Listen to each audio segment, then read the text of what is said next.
ہماری زندگی تو کیچڑ والی زندگی، والا گلاس خریدوں یا یہ والا گلاس خریدوں، اس چکر میں بڑی دیر پھنسا رہا ہے۔ اللہ تعالیٰ نے ان کو منع فرمایا تھا تم ادھار کبھی نہ دینا۔ بھائی آپ سے بڑی ضروری بات کرنی ہے۔ میں نے کہا ہاں بولو۔ کہتے ہیں میں یہ گانے بجانے کا کام، لیکن آپ کہہ رہے ہیں کہ صدقہ دو مال بڑھے گا۔ میں نے کہا ہاں، اللہ کے رسول نے قسم کھائی ہے اس بات پر۔ کہا لیکن مجھے تو نظر آ رہا ہے میرے پیسے کم ہو گئے۔ بات شروع کرنے سے پہلے آپ حضرات سے، سب سے اور بہنوں سے درخواست ہے کہ آپ کے جو موبائل فونز ہیں ان کی آواز اگر آپ لوگ بند کر دیں تو یہ ہے کہ بادب با نصیب بے ادب بے نصیب ہے۔ تھوڑی سی پھر یہ ہے کہ پھر تھوڑی سی بے ادبی بھی ہوتی ہے، اللہ کی بات ہو رہی ہو اور اس میں تو، اور یہ ہے کہ آپ تک مجھے بہت خوشی ہے کہ اللہ نے مجھے موقع دیا کہ میں آپ حضرات کے سامنے آ کے اپنی گزارشات رکھوں۔ الحمدللہ آپ سب لوگ نیک دیندار لوگ ہیں۔ ہماری زندگی تو کیچڑ والی زندگی تھی اور اللہ نے فضل کا معاملہ کیا کہ کسی نہ کسی درجے میں اس گندی زندگی سے نکال لیا۔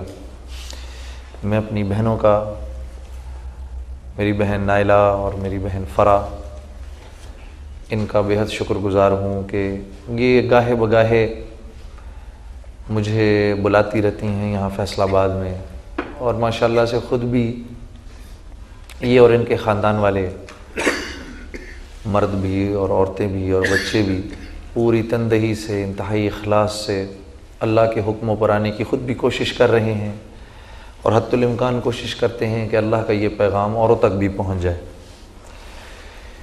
میرے عزیزو، کوئی نئی بات آپ کے سامنے میں نہیں رکھوں گا، وہی میرا آپ کا جو بھولا ہوا ایک سبق ہے، جو کہ جس سبق کو ہم تک آپ تک پہنچانے کے لیے اللہ جل شانہ نے اس دنیا میں تقریباً 1.25 لاکھ انبیاء علیہ الصلاۃ والسلام بھیجے، وہی سبق میں آپ کے سامنے دہراؤں گا۔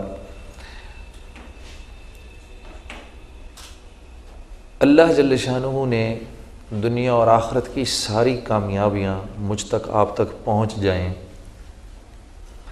اور میں اور آپ ساری کی ساری ناکامیوں سے بچ جائیں، اللہ نے اس کے لیے اپنا دین مرحمت فرمایا ہے۔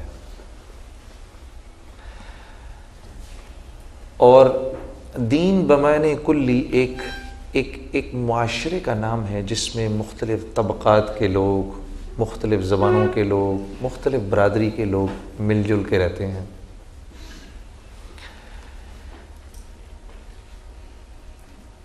انسان کو اللہ نے اختلاف رائے دی ہے، اختلاف رائے انسان کے اندر موجود ہے۔ دو بھائی آپس میں اختلاف رکھتے ہیں، بلکہ بھائیوں کو تو چھوڑو، ایک انسان اپنی ذات میں بھی اختلاف رکھتا ہے۔ یہ والا گلاس خریدوں یا یہ والا گلاس خریدوں، اس چکر میں بڑی دیر پھنسا رہے گا۔ یہ نہیں ہوگا کہ آئے گا ایک دم دیکھا میں نے یہ لینا ہے اور لے کے نکلے گا، نہیں، اپنی ذات میں بھی اختلاف رکھتا ہے۔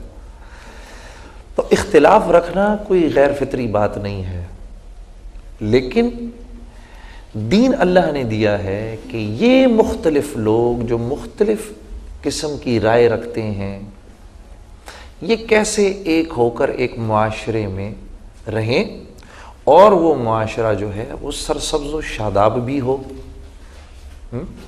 اس کے لیے اللہ نے اپنا دین دیا ہے۔ دین دراصل اللہ سے استفادے کا طریقہ ہے۔ دین اللہ جل شانہ نے زمین کو اور مال کو اور تجارت کو اور حکومت کو اور وزارت کو سامنے رکھ کے نہیں دیا، اپنی ذات کو سامنے رکھ کے دیا ہے، ٹھیک ہے، تاکہ غریب سے غریب جو ہے وہ بھی اللہ کے حکموں پر چل سکے، امیر بھی اللہ کے حکموں پر چل سکے، ہاں، مصروف آدمی یہ نہ کہہ سکے کہ جی میرے پاس وقت نہیں تھا۔ اللہ کے رسول سے صلی اللہ علیہ وسلم سے زیادہ کوئی مصروف نہیں ہو سکتا۔ امور خانہ داری میں پھنسا ہوا آدمی یہ نہ کہہ سکے کہ جی میں کیونکہ بیوی بچوں میں پھنسا ہوا تھا میں اس لیے نہیں کر سکا۔ آپ صلی اللہ علیہ وسلم کی تو 9 ازواج مطہرات تھیں، سب کو پورا پورا وقت دیتے تھے، ان کے تمام حقوق پورے کرتے تھے، وہاں پر ان کا ناک نقفے کا بندوبست کرتے تھے، سب کچھ کرتے تھے، اس کے باوجود دین کا کام کرتے تھے۔ حکومت والے کل یہ نہ کہہ سکے بھائی میں حکومت میں پھنسا ہوا تھا، میں اس لیے اللہ کے حکموں کو پورا نہیں کر سکا۔ اللہ کے رسول نے حکومت بھی کر کے دکھائی۔ فوجی یہ نہ کہہ سکے کہ بھائی میں اللہ کے حکموں پر نہیں چل سکتا تھا، اللہ کے رسول نے 19 غزوات کے اندر سپہ سالاری بھی کر کے دکھائی۔ تاجر یہ نہ کہہ سکے کہ بھائی میں نہیں کر سکتا تھا، اللہ کے رسول نے تجارت بھی کر کے دکھائی، اس میں اللہ کے حکموں کو پورا بھی کر کے دکھایا۔ پھر صحابہ کرام نے، جن میں کہ جو 10 عشرہ مبشرہ تھے ان میں 9 تو تاجر تھے، جی حضرت عبد الرحمن بن عوف تو تاجر الرحمن کہلایا کرتے تھے۔ حضرت عمر رضی اللہ تعالیٰ عنہ نے ان کو منع فرمایا تھا تم ادھار کبھی نہ دینا، جی ہم تو، وہ حضرت عبد الرحمن بن عوف اتنی دیر کا بھی ادھار نہیں دیتے۔ اگر کوئی کہتا تھا جی یہ میں لے کے جا رہا ہوں، گھر سے پیسے لے کر آ رہا ہوں، وہ کہتے تھے اس کو ادھر ہی چھوڑ کے جاؤ، پہلے پیسے لے کر آؤ پھر اس کو اٹھا کے لے کے جاؤ۔ تو زراعت والوں میں بھی ہیں، تو اللہ جل شانہ نے ہر شکل کے اندر اپنے حکموں پر عمل کرنا ہمارے لیے آسان رکھا ہے، اپنے حکموں پر۔ اچھا، اللہ کے حکم کو توڑ کے زندگی گزارنا۔ کل پرسوں میں اسٹوڈیو گیا ہوا تھا، کیونکہ میں نعتوں کی نئی البم ریکارڈ کر رہا ہوں، تو وہ جو میرا ریکارڈسٹ تھا اس نے مجھ سے جب میں جانے لگا کہا جنید بھائی آپ سے بڑی ضروری بات کرنی ہے۔ میں نے کہا ہاں بولو۔ کہتے ہیں میں یہ گانے بجانے کا کام چھوڑنا چاہتا ہوں۔ میں نے کہا الحمدللہ الحمدللہ۔ کیوں؟ کہا کہ بس مجھے لگتا ہے یہ کام ٹھیک نہیں۔ میں نے کہا الحمدللہ۔ تو میں نے کہا کہ یہ خیال تمہیں کیسے آیا؟ کہا جب آپ پچھلی دفعہ البم ریکارڈ کر رہے تھے آپ نے بڑی باتیں کی اس طرح کی، میں سوچتا بھی رہا ان کے بارے میں۔ تو کوئی معیار تو ہوگا جنید بھائی، جس معیار کی بنیاد پر آپ نے گانا بجانا چھوڑ دیا۔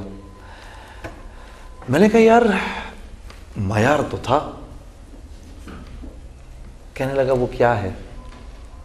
میں نے کہا بھئی اس وقت تیرے سامنے میں کوئی حدیث تجھے بتاؤں، قرآن سے کچھ تجھے ثابت کروں یا کرنے کی کوشش کروں تو وہ میں کر نہیں سکتا، کیونکہ میں تو کوئی عالم تو ہوں نہیں، یہ تو کوئی عالم ہی کرے گا۔ میں تو تیرے سامنے موٹی موٹی بات رکھتا ہوں کہ حرام کمانا دراصل مشکل ہے، حلال کمانا آسان ہے۔ کہا یہ کیسے؟ میں نے کہا تو یہ دیکھ اس دنیا میں ہیں یا اس تیرے کراچی شہر میں کتنے گٹار بجانے والے موجود ہیں؟ کہتا ہے جنید بھائی بہت تھوڑے۔ میں نے کہا کتنے ستار بجانے والے موجود ہیں؟ کہا جی بہت تھوڑے۔ میں نے کہا کتنا باجا بجانے والے ہیں؟ کہا جی بہت تھوڑے۔ میں نے کہا مجھے یہ بتاؤ کہ یہ باجا بجانا آسان ہے کیا؟ کہا نہیں بہت مشکل ہے۔ میں نے کہا یہ کیا گٹار بجانا آسان ہے؟ کہا نہیں بہت مشکل ہے۔ میں نے کہا تو دیکھ شیطان کیسا چکر دیتا ہے کہ وہ کام جو کہ مشکل ہے وہ سکھاتا ہے ہمیں، اور اس کے ذریعے اس مشکل کام کو کر کے ہم حرام کماتے ہیں۔ میں نے کہا جوا سیکھنا آسان کام نہیں ہے۔ تو کہتا ہے واقعی؟ میں نے کہا سارے مشکل کاموں میں ڈالے گا اور پھر ہم سے کمائی کروائے گا، ٹھیک ہے؟ اس کے برعکس دکان کر کے اس سے کمانا آسان ہے، لیکن یہ چکر بازی کیا کرے گا کہ جب تم اور میں حرام کمانے لگیں گے تو یہ ہمیں یہ نہیں بتائے گا کہ بعد میں ہمارے ساتھ کیا ہونا ہے۔ کہے گا دیکھ کتنے مزے ہیں، گانا گاؤ، سب سنیں گے، تجھے پیسہ ملے گا۔ ہاں، اور جب ہم حلال کمانے لگتے ہیں تو پہلے ہمیں سجھاتا ہے یار حلال کمائیں گے، پہلے دکان کرائے پہ لینی پڑے گی، پھر مال پتہ نہیں بکے نہ بکے، کوئی ہم سے مال خریدے نہ خریدے۔ حلال میں ہمیں آگے کی دکھاتا ہے، حرام میں ہمیں ابھی کی دکھاتا ہے، ٹھیک ہے؟ کہتا ہے یہ بات تو صحیح ہے بالکل۔ تو میں نے کہا اللہ نے اپنی ذات سے استفادہ ہمارے لیے آسان رکھا ہے۔ تجارت میں اللہ جل شانہ نے برکت رکھی ہے، سود میں اللہ جل شانہ نے بے برکتی رکھی ہے۔ کہتا ہے لیکن مجھے تو نظر آتا ہے جب جنید بھائی مجھے 120 روپے ملتے، میں نے 100 روپے بینک میں رکھے، مجھے 120 روپے مل گئے، یہ تو میرے تو پیسے بڑھ گئے۔ میں نے کہا ہاں پیسے تو بڑھ گئے، آنکھ تو یہی دکھا رہی ہے کہ پیسے بڑھ گئے، لیکن اللہ تیری میری ضرورتیں 140 روپے کی کر دے گا۔ کہ لیکن آپ کہہ رہے ہیں کہ صدقہ دو مال بڑھے گا۔ میں نے کہا ہاں اللہ کے رسول نے قسم کھائی ہے اس بات پر۔ کہا لیکن مجھے تو نظر آ رہا ہے میرے پیسے کم ہو گئے۔ میں نے کہا اللہ تو 20 روپے دے گا نا، تیرے پاس بچیں گے 80، لیکن اللہ ضرورتیں 60 روپے کی کر دیں گے۔ یہ شکلیں تو محتاج ہیں اللہ کی، اسی بات کو تو ماننے کو دل نہیں کرتا۔ تو اللہ کیا بتا رہے ہیں، تم اگر ان شکلوں کو دیکھ کر چلو گے، اپنی تجارت کو دیکھ کر چلو گے، اپنے مال کو دیکھ کر چلو گے، اپنی وزارت اور حکومت کو دیکھ کر چلو گے، تو دین پہ نہیں چل سکتے، پھر دین پہ نہیں چل سکتے۔ دین پر تو وہ چل سکتا ہے جو ان تجارتوں، ان وزارتوں، ان حکومتوں کے بارے میں دل میں یہ ارادہ رکھے کہ یہ ساری کی ساری چیزیں مجھے پالنے میں اللہ کے امر کی محتاج ہیں۔ یہ آسانی سے نہیں ہوتا، یہ چیز آسانی سے نہیں ہوتی، اس کے لیے تو موت تک نفس اور شیطان سے جھگڑا ہے۔ لیکن جو اس کو کرتا ہوا نکل گیا وہ اپنی جوانی میں سرسبز و شاداب ہوگا، وہ اپنے بڑھاپے میں سرسبز و شاداب ہوگا، وہ اپنی تجارت میں لوگوں کے بدلنے کا ذریعہ بنے گا، وہ اپنی عمارت میں لوگوں کے بدلنے کا ذریعہ بنے گا۔